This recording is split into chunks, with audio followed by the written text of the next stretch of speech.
Well, everybody had a thought about this. Obi-Wan was originally supposed to be a movie, but at some point they decided, let's turn it into a Disney Plus show, and so we have this miniseries reuniting a lot of these actors, like Ewan McGregor and Hayden Christensen, and I guess people were all over the map with it. Some hated it, some loved it, some thought it was okay leaning towards bad, or okay leaning towards good. I definitely have thoughts on it, but before I say what they are, I should make it clear. I don't think this destroys anything Star Wars. I don't think it saves anything Star Wars. Honestly, you could skip this, watch it, whatever, and I don't think your opinion on the entire series is gonna change. So keep that in mind, because I know Star Wars fans can get really passionate. With that said, oh my god, I thought this was bad. But I mean bad in the best way. I felt like I was watching a Shyamalan production. The acting, the writing, the storytelling, even the blocking. How can nobody catch up to this kid? Look at this, she's running like a centimeter per minute and everybody's like, oh, she's too fast, I can't get her. Okay, I should calm down. I'm sorry, this show brought me a lot of joy. Literally the first shot of this had me cracking up. You see this peaceful city and all these little Jedi younglings doing like what looks like interpretive dance and peaceful music. And then in the same shot,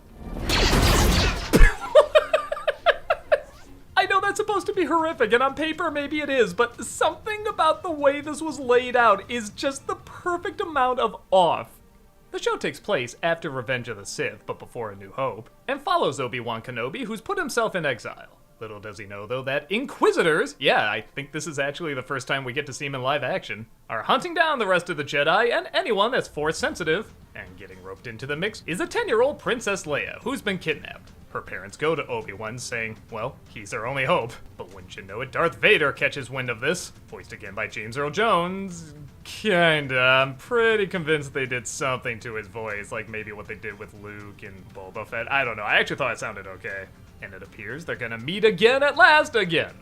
Okay, so before I get into the fun stuff, I should probably point out, as you would assume, this does not tie in well to the continuity. To be fair, you're probably used to that by now, but I feel like even to the average fan, they could see stuff that clearly doesn't add up. General Kenobi, years ago you served my father in the Clone Wars. Oh, and also a life-changing adventure, but I didn't expect you to remember that part. When I left you, I was but a learner. Didn't look like that to me. Obi-Wan Kenobi. Surely he must be dead by now. Don't underestimate the Force. Oh, I guess we were aware of that for years, but I never read the emails. It's just funny how some Star Wars properties can really fix the faults of the past and then others can somehow make them worse. But that's nitpicking, and again, I feel like you're used to that. Let's get to the real meat of it. This production feels rushed, and I'm not talking about the special effects or anything like that, they're okay. I'm talking about everything else. The writing in this makes no sense. There's all these complicated plans that people are trying to get like double crosses and triple crosses and stuff, and when you really add it up, it doesn't add up in the slightest, like in a hilarious way. But no biggie if you're sucked into these timeless characters, and these characters not only make the dumbest choices, but their acting is so bizarrely off. There's two actors that got out of this unscathed. One is the actor that played Uncle Owen. I mean, he didn't have much, but everything he said had this real weight to it. Like, I totally believed him. The other was this rebel spy who was working in the Empire. She's another one that didn't have a ton to do, but everything she said, you could just feel the history behind and why she was doing this and what she believed in. It really came across in her performance. Everyone else is laughably bad. Even Ewan McGregor, like he was one of the few aspects in the prequels that was always pretty good, but here, aside from a few moments, he just looks so lost. And I know, I guess that's part of the character, but there's a way you can play lost in a way that looks like it's intentional. This really looks like he just doesn't know how to feel in each scene, or how to say his line in each scene. But he's nothing compared to everyone else. This poor little kid playing Leia, I hope she has the best career and she gets some sort of great script and great director and I don't know, good producer, something that's just gonna turn her into a megastar. Or maybe she'll find something else where she'll be like this successful businesswoman or something, I don't know. But man, here, she doesn't work at all. I don't believe one thing she says. You think the less you say, the less you give away. Where's the army? Maybe it's because you're not really a Jedi. Since I met you, I've been chased, shot at, I almost fell to my death. You think being like him will make people frightened of you. But really, you're the one who's scared. Yeah, that's how kids talk.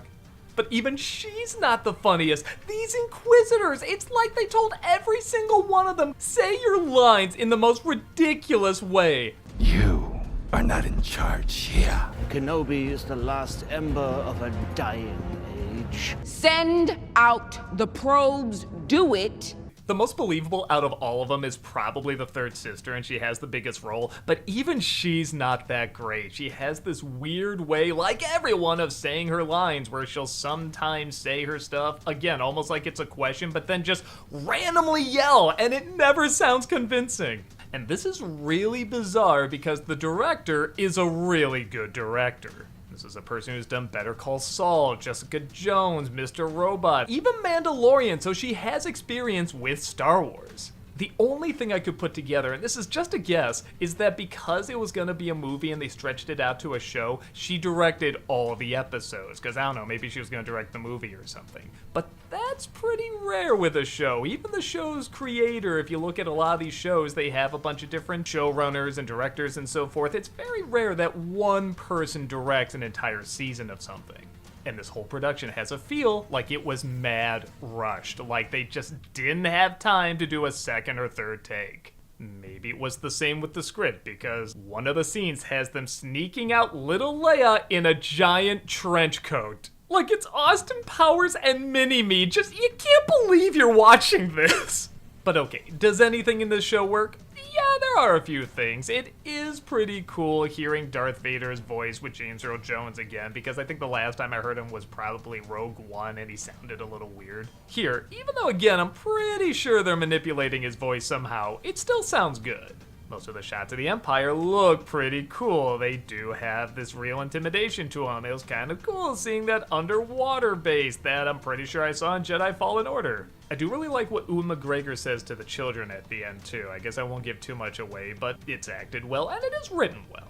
Hayden Christensen's return isn't bad, but it's not really good either. This is actually one of the few times I'm shocked they didn't do any de-aging effects, because it does really stand out in the flashbacks. And the art time you see him is just with this big crack in the helmet, which is completely ripping off Star Wars Rebels, which it's impossible not to think back to that and how much better that was handled. That gave me chills. This gave me flashbacks to when I got chills and disappointment that I'm not feeling it here. But it's okay, the Emperor tells him, don't think about it, just, who cares? Like, what? What? This, like, the most powerful Jedi who knows who you are and just, like, whooped your ass alive, and then you, who cares? I don't know, I'm the Emperor. Power! No, do it. I can't. Yes, I can. What am I talking about? I love this show. The only other thing I'll remark on is that some people think this is a send-up to the prequels and that it's intentionally bad. And the more I thought about it, there are some things that add up there. You have plot points that don't add up, stilted acting, a bad child actor, laughably awkward writing. It does check out a little bit, but that'd be kind of like saying, hey, we're gonna do an Avatar show, but we're gonna make it like the last Airbender movie. That doesn't really seem to make sense. But for what it's worth, if you enjoy this show, awesome. Like I said, I don't think it's something where if you like it, you're betraying the franchise or anything like that, because I don't think there's really anything damaging in this. It does about as much harm as the prequels do. I mean, we still have the original trilogy there, and it's fine. I can still watch it and enjoy it. It doesn't destroy that. It's just funny to me. I'm sorry, I can't help it. It cracks me up. If you have fun with it, fair enough. I mean, there's a fine lesson at the end, and I'm sure people that grew up with the prequels like seeing these actors together once more. For me personally, I had a great time. Just not the way I think they were expecting. A giant coat, man. A giant coat.